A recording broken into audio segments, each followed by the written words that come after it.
Welcome to the Dialed In podcast. I'm your host, Callan Hahn, registered dietitian, cellular restoration practitioner, and bodybuilder.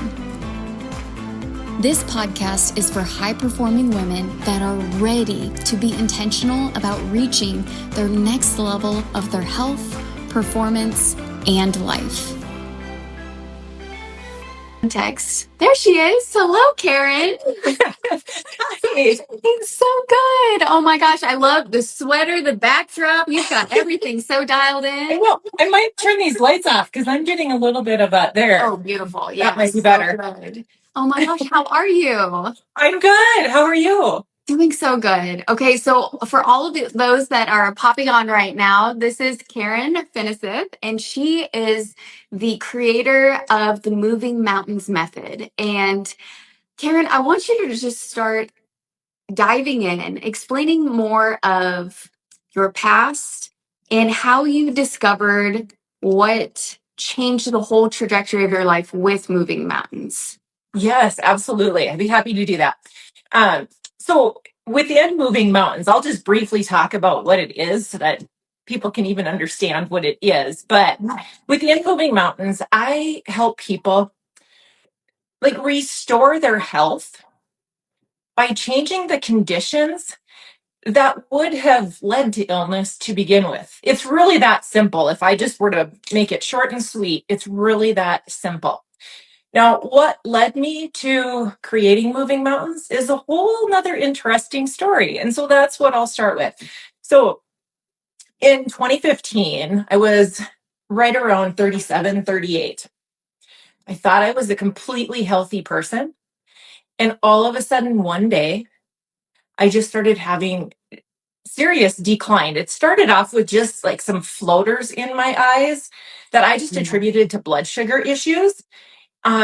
But from that point, it became much more serious with my vision, to where I was having trouble with my eye accommodation, looking at screens. I do anesthesia for a living, and I was putting a nerve block in somebody. And this is actually how I knew something was going wrong, is because as I was putting a nerve block in the neck, I had to look at the ultrasound machine for proper placement. And your eyes have to constantly go between the screen and where that needle is in the neck. And that movement of my eyes was making me so nauseous that I actually had to completely stop the procedure and get somebody else in there and do it for me, because I was getting so sick from doing it. So at that point, I actually was kind of starting to feel a little bit fluish. So I just thought, wonderful, I'm getting the flu. I just need to go home. Yeah. So I want to talk, really want to zero in on that version of Karen. Okay. Like you said that you were athletic, you were very healthy. And when you started experiencing these things that were off, did you kind of normalize it in the beginning of oh, it's no big deal? Mm-hmm. I normalized every piece to it. I normalized it from the age, when I start talking about all of the symptoms of what this eventually completely led to with a complete body breakdown system, I was attributing it to the aging process, to having 4 kids, delivered all of them vaginally with no pain medication. So I could explain away everything that I had experienced while I was in this process, and everything, looking back for several years prior to that, I actually was having trouble all along, but I, along with any medical provider, would just chalk it off to it's aging, it's being a mother, it's working, all of those types of things. So I would have said that I was a completely healthy individual when this happened, but I learned I really wasn't. I love that you touched on that, because I think there's so many people that missed that boat. Exactly how you just said it. I was experiencing it, but under the conditions of me being a mom, of me having stress, me having all these things, it was normal. It's what society calls normal. Absolutely. So good. Okay, It's just continue. that when my whole entire body broke down, so here's what eventually that vision issue led to. It led to a loss of bowel and bladder control. It led to slurred speech, almost like I sounded like I had a stroke. It led to just, I don't like to use the term brain fog because there was much more happening than brain fog. um, but it did also eventually lead to me losing my ability to walk. I didn't have coordination. And that all happened over a period of 2 weeks. Wow. So I went from thinking I was completely functional to within 2 weeks, I had a full body breakdown. And, once I finally went in and, got checked out, the diagnosis after an MRI of my brain and my spinal cord came back with demyelination disease with more than 30 demyelinating lesions between my brain and my cervical and thoracic spine.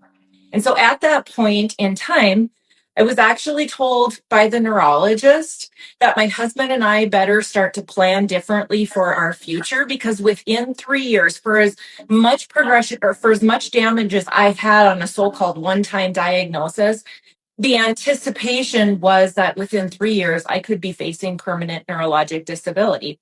And we have 4 little kids, ages 4 to 12. We homeschooled. We had an active lifestyle. I was the one working, and my husband was homeschooling and farming. And so it really just threw our entire life into an uproar. Yeah. And especially when it was so fast. Mm-hmm. Like, did you ever imagine it just happening that fast? Like when you would start getting symptom to symptom? Or were you just like, oh, well, we need to figure out this symptom, and then now you get 2 more? And then, like, how was that feeling for you during that 2 week time period where it was progressively getting worse? And what were you doing to seek answers during that time? Like, what was your first line of action? Panic. Because I could tell that the decline was happening very fast and I felt like I was so exhausted, even though I had just had an entire night's sleep. And so I'd wake up in the morning thinking, well, I should feel refreshed. And I'd wake up feeling worse than I ever did, even when I went to bed. So, with the first subtle symptoms, I didn't think much of it. I just thought it was the flu, and right. And then getting some great sleep is going to change this whole picture. And as I was waking up each day and it was getting worse, panic was starting to set in because, Callan, what you have to realize is that my brain wasn't functioning as normal as what it ever was. Yeah. I was living life. The best way that I can describe that time period is that I lived life in extreme slow motion. I felt like everything around me was happening at super speed. And here was Karen processing, living, barely moving, and at a super slow speed. So, you know what? I don't even know that my brain's ability to do anything different or start searching it. I didn't have that. The capacity, yeah. But internally, without me saying to my husband what I was concerned about, what was I concerned about? I was concerned about a brain tumor because of certain things that I was noticing with my eyes. I was concerned about multiple sclerosis, most definitely, but I'm like, I've never had this before. So to present this bad when I've never even had that diagnosis before, I'm like, that's why I was the concern was a brain tumor for me. And because of how like each day it worsening, that's what I was thinking. We just have a really aggressive brain tumor going on right now. Yeah. But I wouldn't share that with my husband because I didn't want him to panic. And my kids weren't even old enough to understand any of that. Yeah. Yeah. So for you internally, what did you know instinctively that your body needed next? Instinctively at that point in time, because of my background and training, instinctively, I knew I should probably go to the doctor. And instinctively, I knew I probably needed an MRI. That was my background and training at that time. Yeah. Hindsight, how many years later I can look back at it and actually tell you something that I did that was so not purposeful that actually I think is probably what set me on the healing trajectory. I was so nauseated, I could not eat for several days. And what's crazy is after that diagnosis and I was not eating for several days. So basically what I was doing was fasting. Yeah. Um, and that's when some improvements started to happen. But I didn't yet know about what fasting did, and I wasn't purposefully fasting. I couldn't eat. So, but hindsight, however many years later, as I looked back at that time, I'm like, you know what? Instinctively, that nausea probably set in because that was the body trying to heal itself. Yes. Yeah, there's so many perspectives when we look at a portion of a healing journey to understanding the body will do whatever it needs to do at all cost. If it needs to make you nauseous so you don't eat, it will force you to. And it's really cool that the body has a true innate ability to heal, and it starts with our behavior, the actions that we take, the beliefs that we have, the initiatives that we're going to go through. A lot of those ideas is our body trying to come back online to be like, hey, this is what I need. But with our bodies, there's so much going on chemically. There's so much, biological things that are going on. And a lot of the times we haven't paused long enough to actually listen to what our body is saying. Because in reality, most of the people that are on here, we're all high performing women. We are firing on all cylinders. We are going 1,000 miles an hour. You had 4 kids to take care of. You had so many things going on. And we get to that point where sometimes the body will force us to slow down, to really focus in on the root cause approach. Yeah. And I really want to tie this into your viewpoint and your perspective of root cause and really how you believe society is misled with information that's out there. And I want you to help them see a new belief system today. Yeah. What was the first question? The first part? Just how you see nutrition so differently than probably how we were educated. Yeah, absolutely. Well, I always believed that food was important. And I always believed that, you know what, here's how I'm going to phrase this. I believed that you could absolutely eat a bunch of Dairy Queen, eat a bunch of junk food, and go exercise it off. And if for some reason you started packing on some pounds, that's your indication that it's probably not the greatest choice, right? And it's not something I did a lot, but I'm just trying to frame how I would have thought about food. I would have thought about it as you put it in your body, that there might not necessarily be a bad effect, is just go exercise it off. Yeah.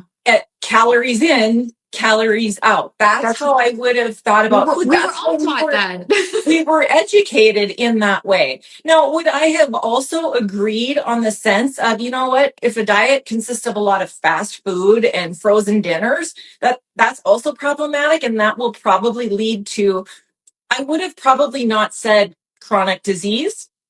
I would have said obesity.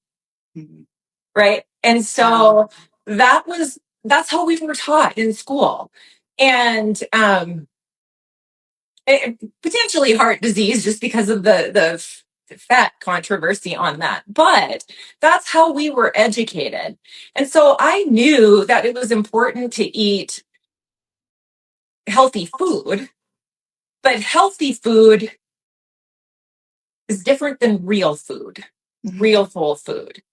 And I didn't understand the difference between that. And so if there's something that I learned in that process that became really critical, it's understand that just you can't exercise your way out of a poor diet. You may be able to keep your weight down, but a healthy weight does not mean that you have a healthy body, a healthy biology going on.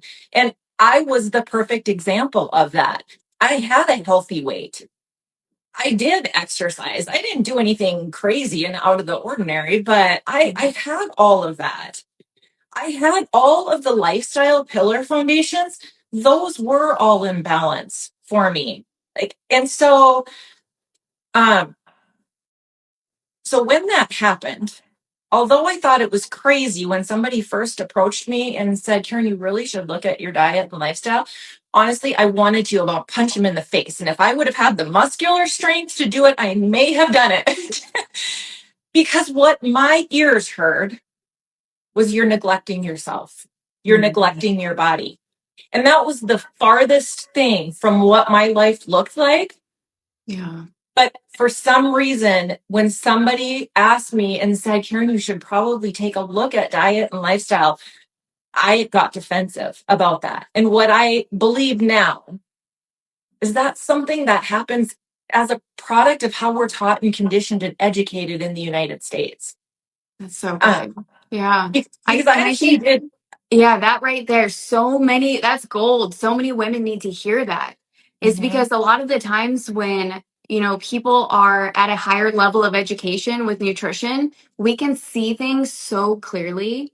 And when we're communicating with women, it is not out of a place of you're neglecting yourself. It's just there's a whole skill set and a set of tools that you have yet to learn.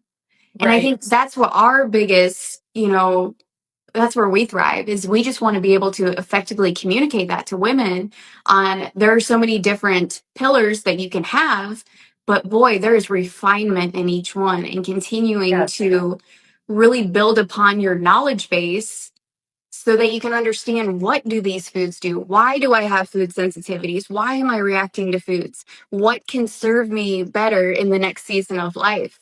And then we look at the whole world and how our ground is being more demineralized. And then you look at pesticides, herbicides, and everything that is on foods. And we have to really focus outward to say, okay, sometimes it's not about the food.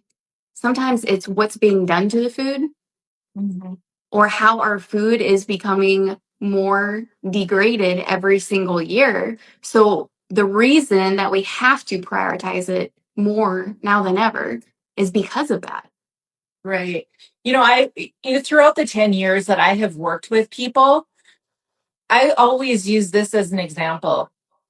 Everybody's understanding of what real whole food is something different because in our educational system, we have a breakdown in educating about that piece, right? So if I'm talking about the benefits of a tomato, depending on who I'm talking to, they might actually, since I have them back here, they might actually realize that this is what I'm talking about, a tomato. But I can't tell you how many times that when I have been working with somebody and I ask them their perspective of a food, they actually take me to a packaged and processed version of something.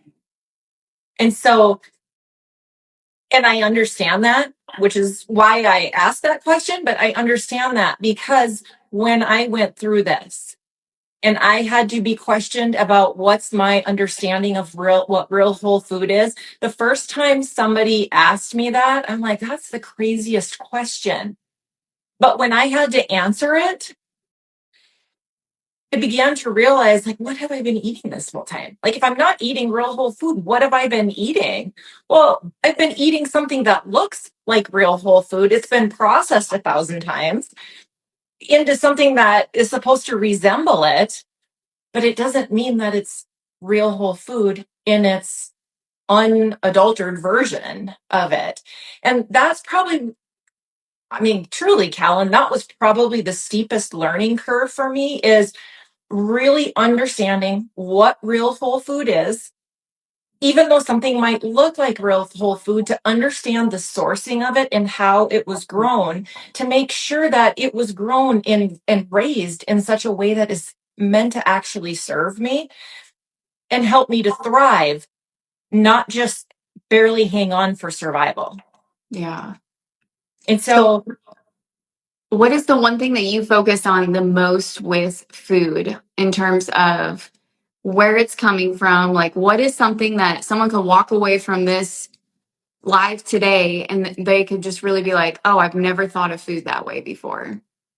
Yeah, that's a great question, Callan. There's so many ways in which you can get real whole food. It all depends on where you're at, what your availability is.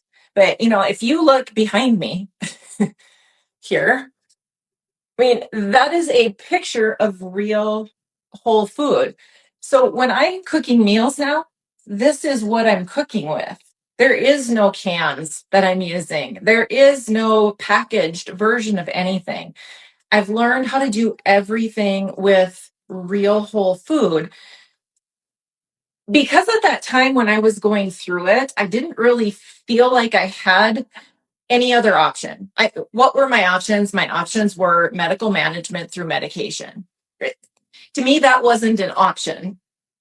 And so I didn't even entertain it. I take that back. I did entertain it for 2 weeks, and I took it for 2 weeks, and actually my hands got more numb and more uncoordinated. And so at that point in time, there was no more entertaining it. Yeah. So I felt like the only option that there really was to go down the diet and lifestyle approach, except I felt like mine was fine. But clearly, disease sets in from errors in diet and lifestyle. And as hard as that is for the ears to hear that, there's a truth that sits inside of us and is embedded that comes out and says, there's truth to it, and you have a choice in this matter. You're either going to be willing to dissect your entire life apart to figure out where the errors are coming in, or you're going to disregard it. I, in that moment, knew what my outcome was going to be if I chose to disregard it.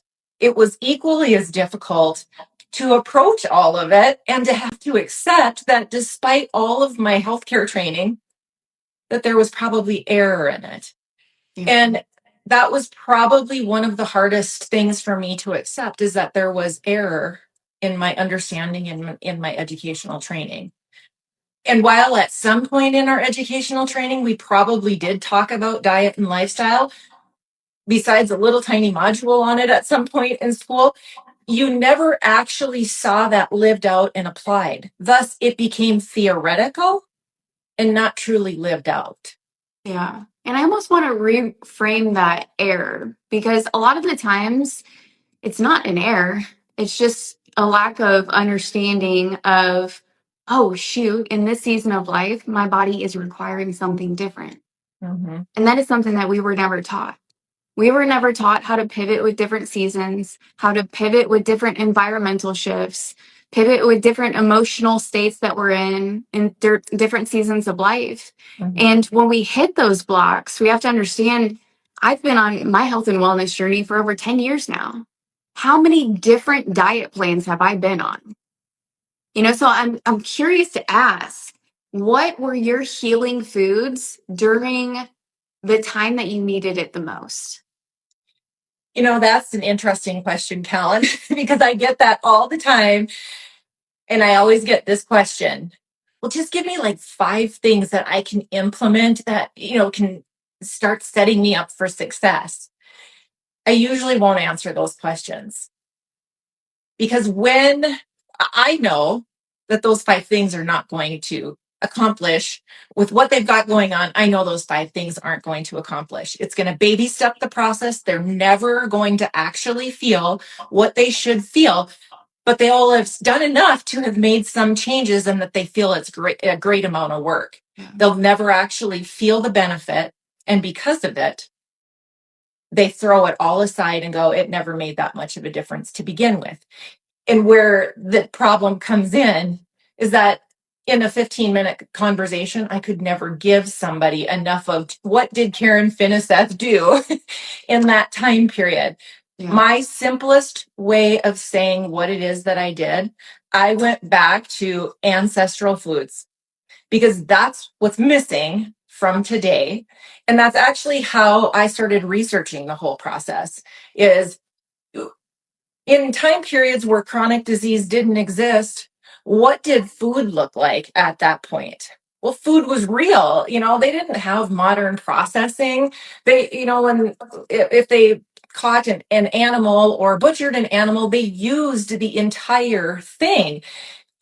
It wasn't for status or class. It was because it was a cost. It was a financial piece, like you just had to use everything you could. So I started studying those components, and that's actually where I found the real true healing components of broth. And I think a lot of people, when I start talking about broth, a lot of people think I'm just talking about the consuming of broth and how that heals. And yeah, there's a whole science behind what goes into that, provided it's made correctly.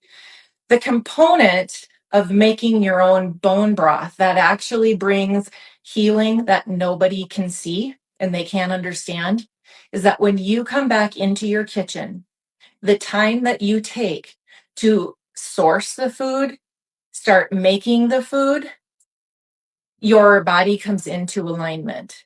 Yeah. So it's called the sulfatic phase response. So Yes. we condition a lot of people on this. It is the time and the patience to allow your body to prepare the meal to be had. Mm-hmm. So it is excreting digestive enzymes. It is releasing saliva. It is preparing and priming the body to receive and finally take in that nourishment. Absolutely. And this just goes back to society today. We are so fast paced. We live life 1,000 miles an hour, but we don't sit down to have an intentional meal. We don't allow the time our body actually needs in order to prepare for meals. And you were talking about ancestry. When they're cutting up a buffalo and then they're, putting it on the fire, like how long did they have to wait in order to actually eat? Right. Their body is preparing for Yeah. hours. And this is why, like, our high performers, when they go to restaurants and stuff like that, I'm like, good. Restaurants are so good. You got to wait 30, 45, maybe an hour in order to get your meal. Your body is priming itself in order to get a very nice meal. Like if you go to a white tablecloth restaurant, you're going to have the time and intention that you need to actually sit. When you are cooking bone broth for your kids and your family, like, they're going to digest all of it so well is because they're smelling the aroma. They're using all their sensories in their body. Right. And it sets that electrical field. Oh my gosh. It's not just because bone broth can take anywhere between 6 and 72 hours. They aren't the sense of smell. They're getting that all through that time period. It's not just a brief little glimpse, of 10 minutes when the kitchen is at its high peak intensity smell. Yeah. It's going that whole entire time. And the one thing what I realized,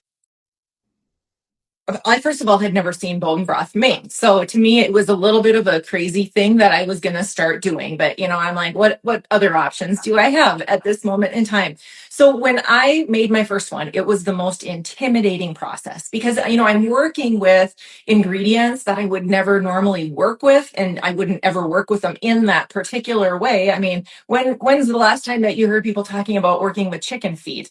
I mean, I thought that was voodoo when I started doing it, and then working with knuckle bones that didn't even have meat that you would eat on them to make that stuff. I thought this is absolutely crazy, but I had done enough research and reading on it to understand why the purpose of it. What I also realized is that I had had bone broth in the past, and I remember growing up, and if I would get sick, my mom would say, "We need to make you some chicken broth." Well, what that consisted of was a bouillon cube thrown in hot water. And I'd drink it and I'd feel like, well, okay, I don't feel any better. And, for 2 days, I'm eating or drinking this bouillon broth stuff. And nothing's changing, right? So in my mind, I thought it was an old wives' tale. Yeah. But what I realized from it, and actually from that point of growing up and having kids myself, up until the point I got sick, I made a lot of meals with chicken broth or with broth. But you want to know what it was? It was boxed versions. And yes, financially, I would buy buy the higher end stuff. So I even thought that was crazy because I'm like, so I'm going to go through the work of making this from scratch, and I could have just gone and bought it. So again, I thought I was a little bit crazy and losing my mind. And then I made the first batch. And then I started to recognize like this looks nothing like what I have ever bought, even the highest end versions of what was available. It looks nothing like it. And then when I cooled the broth down and stuck it into the fridge, well, I was kind of scared of it because it gets all gelatinous. And I had to read about that because I didn't realize that that was going to happen. So I didn't know if I screwed it up or what. But nonetheless, it looked a little gross. I certainly had never seen that before. So it took a little bit to get over some of those things that I just had never seen before, only to come to realize that's what I was aiming for. And then when I started taking that in, you know, like I told you how I was so nauseated for days. Well, then I started making this. This is what I took in at first because this is like all I could take. So what's so interesting about that is when I made it, that was all I wanted. It's like I still was so nauseated, but I'm like, I just want that bone broth. It's not like I knew what this bone broth was going to do for me yet, but my intuition was saying that's what you need. And because my nervous system was starting to come back in balance from that injury, it was sensing you've gone through the work of doing this, the time that it takes to prepare it, you're coming back in balance. And, you know, within a week, I became a whole different person off of just doing that. And from there, I started really researching about, like, I actually had from a book I had read that I had read, it gave like 2 weeks worth of meals and recipes. I mean, I know it actually wasn't 2 weeks. I think it was like 2 days worth. We repeated the same exact meals over 2 days because it told me what to do with real whole foods. So we just made the same things. And Callan, after those 2 weeks, I was gaining function back that I was told I would never gain again. And so at that point is when I said, there is something to this. I don't know what. This is not sustainable, what I'm doing at this moment. So I need to dig into this further and I'm going to need help. Yeah. But that's truly how it all came down to, is learning how to make bone broth, learning how to use real whole foods. The difference between myself and probably many people who think that they're eating that way and are trying to use food to heal is that I did this day in and day out. There was no deviating from it. There was no, oh, maybe I'll have a little cheat moment. There was none of that. I was diligent about this. This is the most food I've ever eaten in my life. And in the process of eating more food than I had ever done before, I ended up losing 15 pounds. Yeah. All off of real whole foods. You can heal your body in the most incredible way. But to your point, you have to be consistent. This has to be the only way that you live. And you said something so profound a little while ago when you said, that's all my body wanted. Mm-hmm.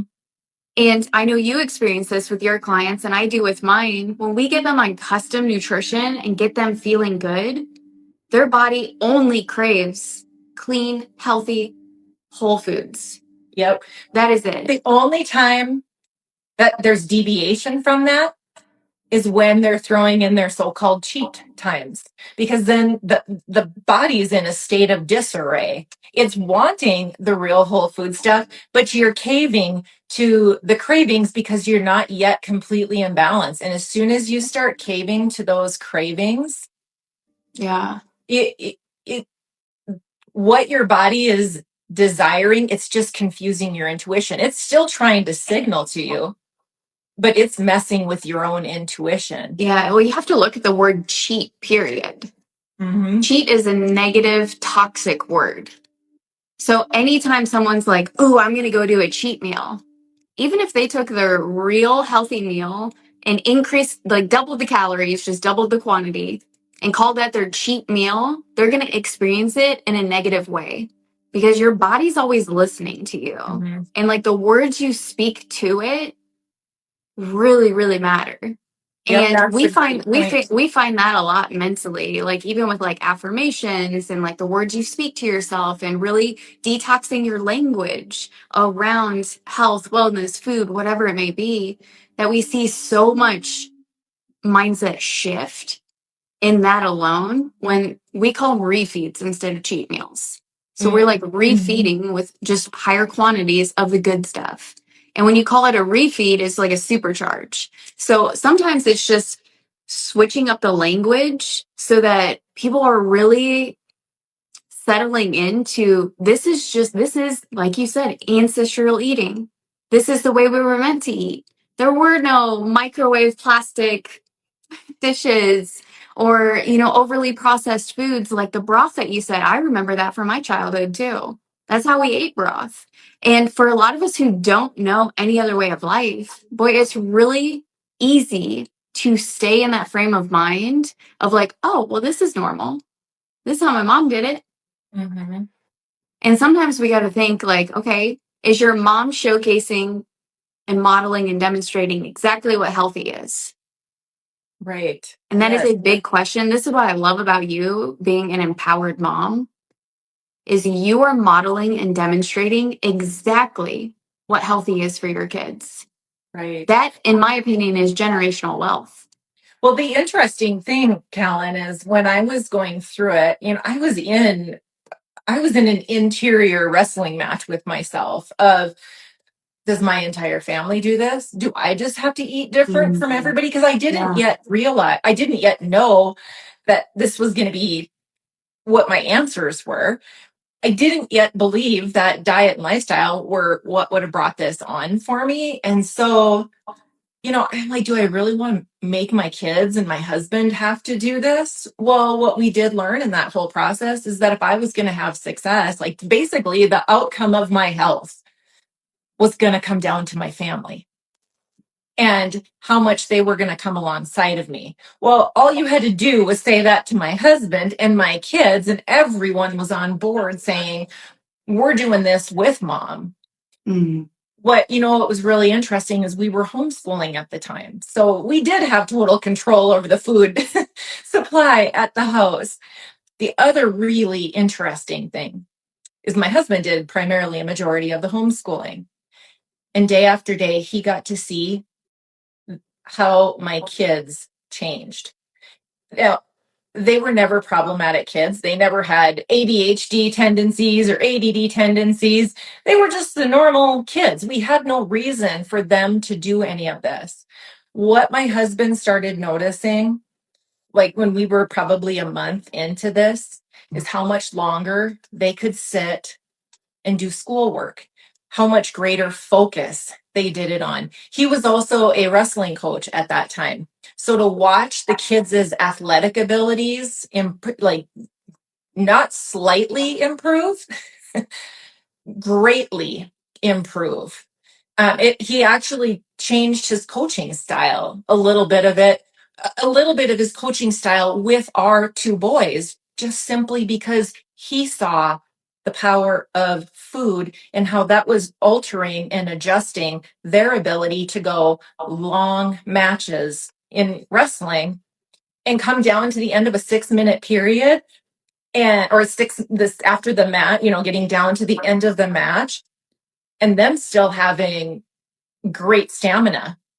So if they had to compete against a very skilled wrestler where they might not have had the greatest chance, the thing is that really great skilled wrestler has probably not been pushed all the way through 6 minutes because they usually win before that happens. Mm-hmm. So our kids could hold their own with them, but where the difference came in is that at the end, when they were nearing that end of the 6 minutes, they could still go with peak intensity. The other person was completely faded by that point. Yeah. So it was really, to be homeschooling at that time was such a privilege because of what we got to see in 4 kids, that we never had a reason to do this with them. But because we got to see what changed in our kids, that's when it clicked with me. This is probably what's happening in our school systems. And this is probably why our kids are getting diagnosed with all of these attention deficits, all of these new diagnoses that 70 years ago never existed. Yeah, that's so good. Okay, so I want to go back to when you started doing the bone broth and started feeling your body healing, because you did this on your own. Mm-hmm. Like, how powerful is that to be able to know that you took your health into your own hands, you advocated for yourself, and you persevered through meal by meal, knowing each day your body was improving? Like, how did that feel for you? So it felt great because I knew what was happening. And at the same time, because I'm a clinician at heart, trained in our conventional medical system, I knew that there was going to be confliction because people are going to, they're seeing me, they're noticing like I am healing, I have my function back. They're wanting to know what I did. What medications did you take? Like that's what they're wanting to know. And now I'm having to speak and share something that we really don't put any credibility towards. And if anything, we almost demean. Mm. And so while I was feeling wonderful, I knew I still had the other half of my life that I was going to have to speak for and account for. And I didn't yet have enough time that was lived out to where I could say, this really is where the problem and breakdown came. Like I'm 11 years out now. I'll speak on this until I'm blue in the face. But that's because 11 years have gone by. But I clearly remember that first year, especially if I would get asked by healthcare providers. I was kind of sheepish in my answers because I knew what was going through their minds. Like, yeah, you don't understand chronic disease. You just wait. Your time is coming. You'll have another relapse. And I mean, and truly, what could I argue that with? I didn't have anything to be able to speak back to that. All I had was my story and what I did. And I knew what I did is grossly different than what a majority of people would have done at that time and maybe ever will do. I don't know. But so I felt wonderful about it, but it was conflicting because I still knew I had to answer to professionals that don't give this much credibility. Yeah. Yeah. No, I remember going through a detox phase of mine, and I felt the same thing. I felt conflicted because what I was doing with herbs and botanicals and all of that, I'd never heard of before. Yeah. It was something that even when I would speak to medical professionals and they're like, oh, that's woo woo, that doesn't work. And I was like, well, I mean, I feel great. So, to your point, the first year of a healing journey, I think a lot of people are just going through that rewiring of like, but I've always been told XYZ, but what I'm living right now is ABC. So it really just doesn't make sense. And sometimes it takes a year to really like settle into it and be like, oh, I did just heal my body with food, herbs, and botanicals. Mm-hmm. And when you get to that phase, it's like health can be that simple. Yeah. What's interesting, and I would imagine you can speak to this. Some of my greatest challenges when I'm working with clients is the re-education. Mm. It's helping them come to a place where they understand that they need to unlearn Yes. because what they learned was in error, and so it's that's sometimes my greatest challenge, if you were to ask me what's one of my greatest challenges, one of my greatest challenges is to help a person through that process of unlearning. Mm. And, Yeah. and even when they accept that they need to unlearn and they're moving forward and they make great strides, all of a sudden they'll hit a little bit of a roadblock, and their thinking and their thought processes go right back to the old. And we have to stop right there, and we have to identify it for what it is. No, we now need to unlearn that pattern again.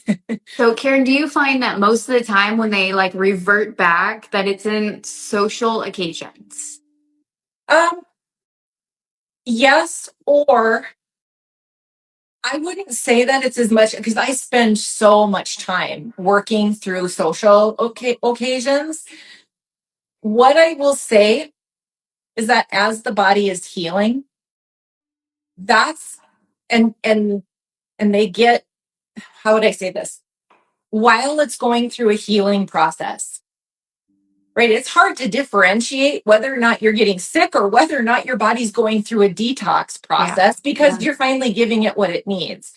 So when they've gone through all this work of clean eating like this, and all of a sudden they start to feel worse than they did before they ever started this, that's when they're back into thinking, especially if it has to do with sinus drainage, they're back into thinking, well, great, I must have picked up the cold and flu from somebody.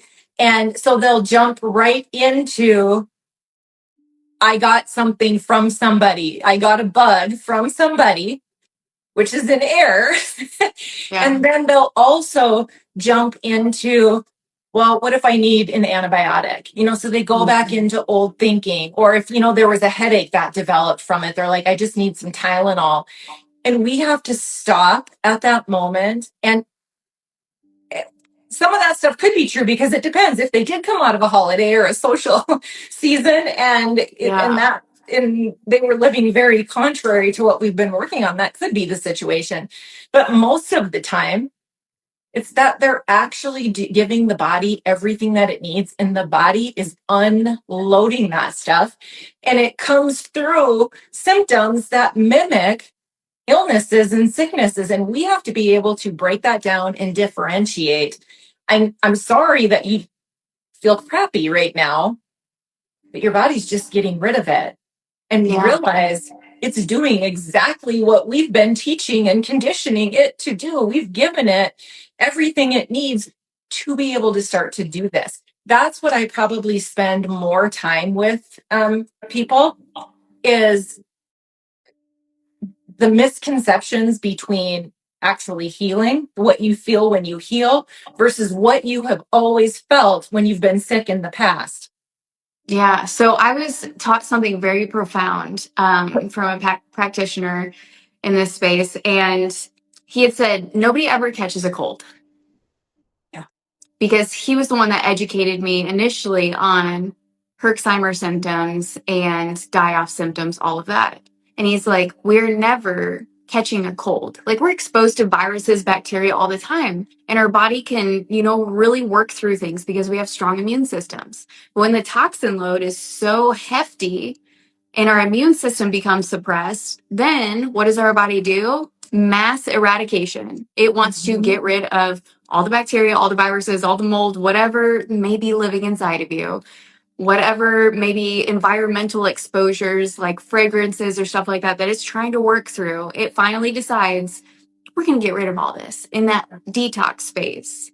Yeah. And that was something that was so eye-opening to me, because I was like, I've never heard it in this frame of mind before, that nobody ever gets the flu. The flu is just Herxheimer symptoms, that you are detoxing something.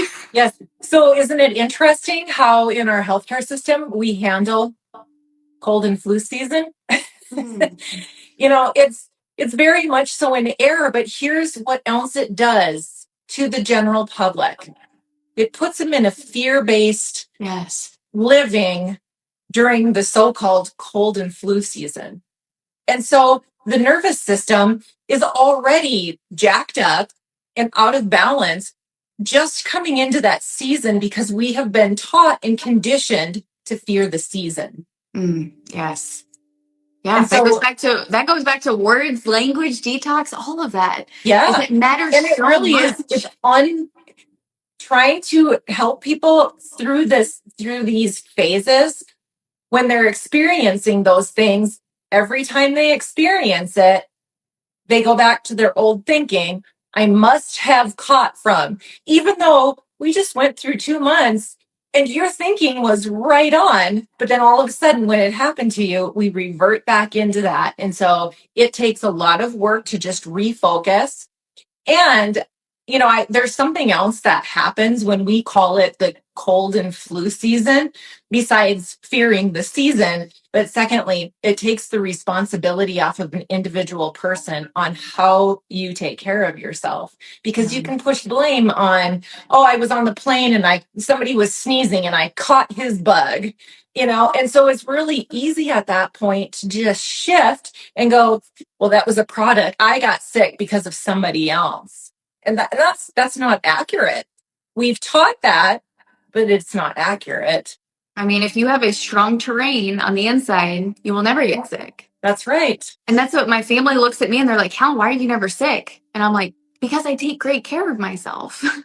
I have a strong terrain and I've worked really hard to build upon that, because I mean, I run the whole business by myself right now, So it is one of those things, like, I can't afford a sick day.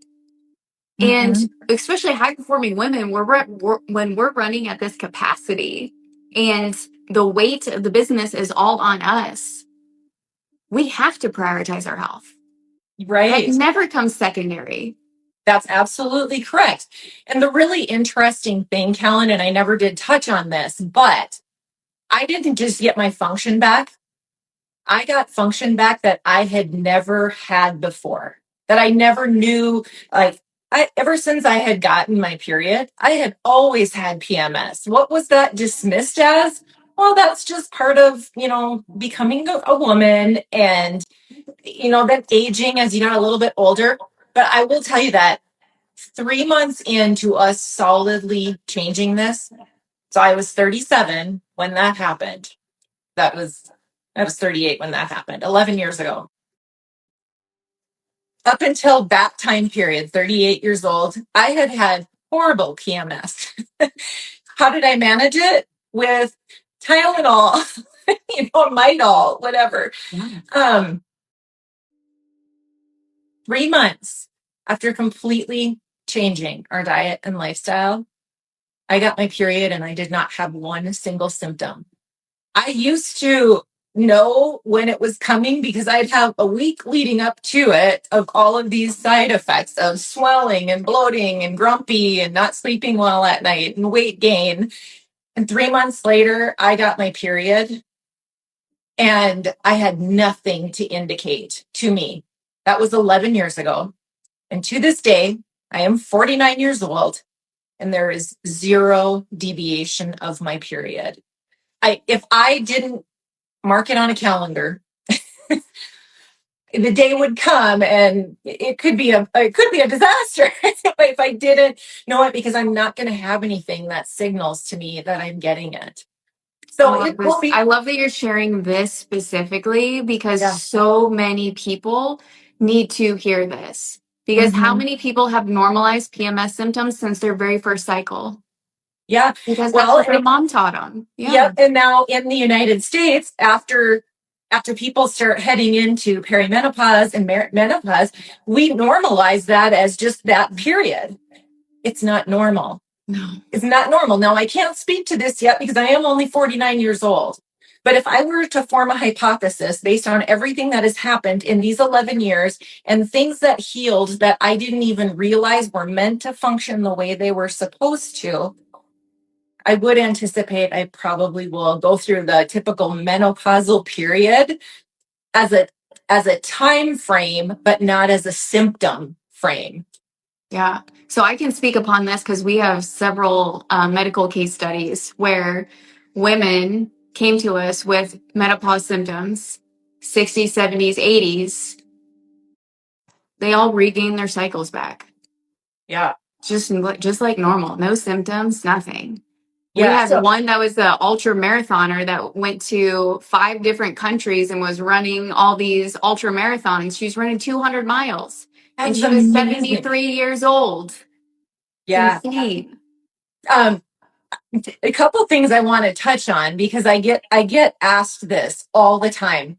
What became my skincare and my hair care routine? Yeah. Yeah. So when this all happened and I was, 37 going on 38, is there was 1 month difference there. I was starting to gray. Of course, was I devastated about it? Yes, but I knew that in my family, everybody grayed early. So I'm like, oh, there's just my genetics there.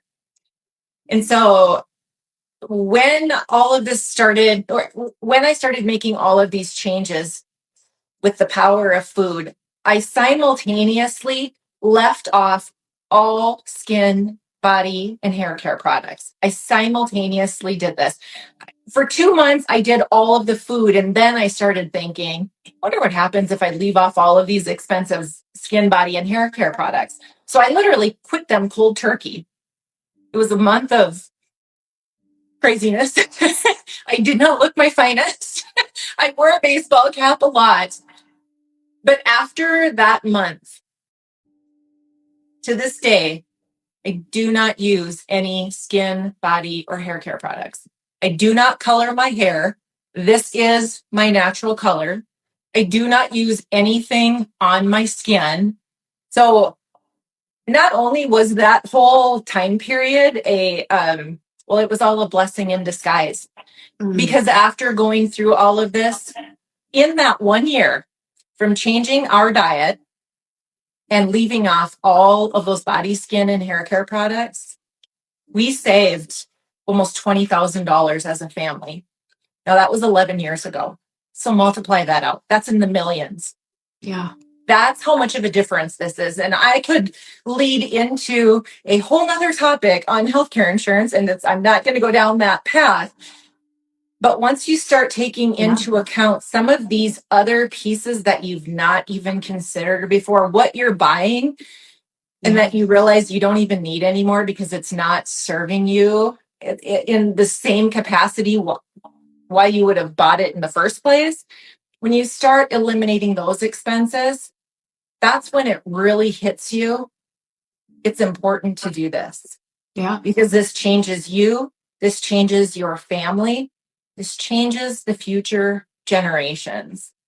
It changes your finances. I mean, that's a huge thing. Understanding how to meal prep efficiently and not use any waste. But if you do have waste, how to effectively recycle and use that. I think there's a lot of people that think it's more work, it's more expensive, it's time consuming, it's all these things. But in reality, and they do think that. And to be quite honest, it is more costly for people because they don't understand how to go about it. Correct. So when you work with somebody that can help you walk through the process, make it personal for you, walk you through that process so it becomes something that is functional for you and your family, all of a sudden that's where the cost savings come because you're learning how to do it efficiently. If you don't learn it efficiently, you're probably going to beat your head against the wall because you're not seeing the fruits that you and I are talking about, yet you're going through a lot of work. Yeah, it is. Are you guided on this path to do things the right way? Or have you been misled by the influencers of social media? Right. I mean, I think that's a big question a lot of people have to ask themselves. But realistically, when you look at your health at the end of the day, what is your ROI? Is your goal of an ROI to have more energy? Is your goal to feel the best that you've ever felt in your entire life? Because you know, if you do feel that great, you can then perform on your sales calls, or you can then perform as a coach. You can be the best version of yourself. You can have that intentionality throughout your day. And I think most people are just living in the symptoms, trying to mask and band-aid and do everything. And it's like they just can't see the extraordinary world that we do live in and how very simple it is. Right. That's actually what I would say.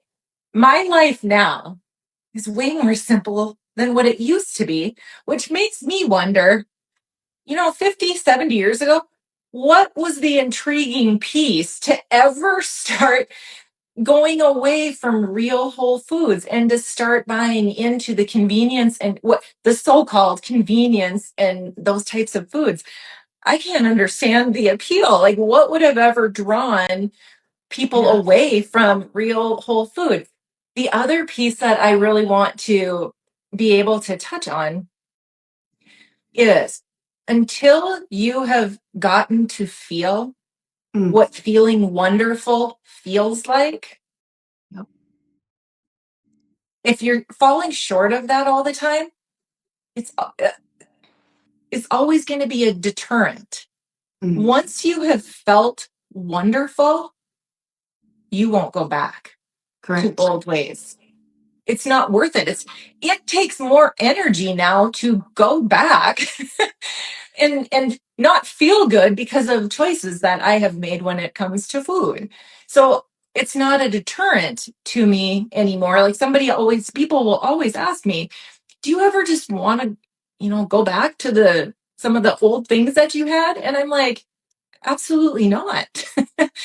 when you have gotten, when you have come from a place where I was, where it was life and death, it was living my dreams or having my dreams crushed. When you have come from that place to what I got to live and experience, there's not much that's going to take you off course. I firmly believe God positions the strongest women in the hardest times in life so that they can experience the most beautiful outcome. Mm-hmm. Like, I firmly believe that some of the most incredible people that I see in this space all went through their hard. Yeah. And to know you, to experience you so many times, we met through Iconic, we have the same coaches, and being able to be in that room, immediately I was drawn to you because I was like, I feel it, like her frequency. She has been through something hard and she is on the other side. And it is so wild how magnetic you become to those people who are those survivors. Mm-hmm. And they're not just surviving, they're thriving.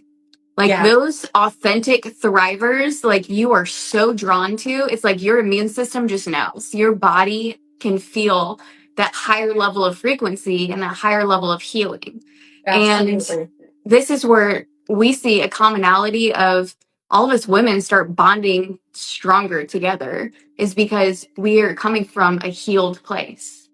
Yeah. And I've never had the strong relationships that I do now versus my past before I'd experienced a healing journey. Would you say that's the same for you? Absolutely. How I would even go about and handle difficulties, like every relationship has difficulties, but how I can even process them now and think through them and realize at the end of the day what I want that relationship to be about and how I want it fostered. It really, the same frustrating issues still occurred today as what would have been, greater than 11 years ago, but how I can process them and how I can handle them all along the way so that there's not all of a sudden this massive blow up. It's a whole different piece when you're coming from a place of having been so broken to have experienced the grace and the mercy of healing. That's so beautiful. And when it comes to those relationships, do you feel like the more good you put in yourself with the food, it's like the more good you want to put in those conversations, the more good you want to put into the activities that you do and the movement that you do? Do you feel like that is just a ripple effect of every aspect of your life? Absolutely. And I can also say conversely on the opposite side of it, if I'm not feeding myself that way in all aspects, that fruit is also coming out of me too in those relationships. So I've experienced them both to know which person I would prefer to be. And in order to be that person, I have to feed myself first with what it takes to be able to produce the fruit that I want to produce. Yeah. And this is where I want to like challenge everybody who's listening to this is if you've yet to experience a quality of life like this, I challenge you to try it. And then you will have now the deciding factor of, am I going to live what I've always known to be normal? Or am I going to live this extraordinary life that I've tried? And I actually feel so good. I feel like I'm living with purpose. I feel like I'm living with intention. And this is where I want to continue to go. Because anybody who embarks on this journey, they are so terrified of like, I don't want to do that. That's not normal, XYZ. But when they actually go down this path, they'll never go back to the other side. Absolutely. A person is going to question the same thing that I've questioned on parents and grandparents. Whatever led you, like, what was so intriguing about what was happening in marketing that ever would have led you away from the kitchen? Yeah. Would have led you away from things that were wholesome and healing. I wish they were alive to be able to ask some of these questions. Yeah. And that's the thing. A lot of the times we see the people that are closest to us, they see our transformation, but yet there's still might take a year, 2 years, 3 years before they ever have the ripple effect and change their life because they're still not convinced, like, because society has done a great job, like you said, with marketing to really firmly confuse us with what health is. Yeah. And Callan, this is a really important thing that I'm going to share. When people would hear my story, it's an incredible story, right? It's a feel good story. Let me tell you, when I was living it, it did not feel good. But but hindsight, however long later, it's a great story. It's a motivating story. But you want to know one of the saddest comments that I hear about the story is, yeah, that was for Karen, but that's not for me. And that's the saddest when I hear somebody speak that way. I have everything I can do to not go into full loving teacher mode at that moment, to get them into the mindset where they recognize you are loved, you are a child of a king, and my story is not unique. What makes my story unique is that I had the help to get me to where I needed to be. And I listened to it and I did it. That's all that makes me unique. And for any person that ever says, that's somebody else's story and great for them, but that's never going to work for me, like, I'm always like, wait. We're not going down that path. We're going to we're going to work through where the breakdown came in your background to lead you to this point where you don't feel you are worthy. And I feel like that's where our strong calling is.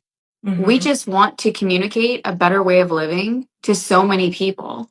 And we've made it our passion because we know how much it's transformed our lives. Yeah.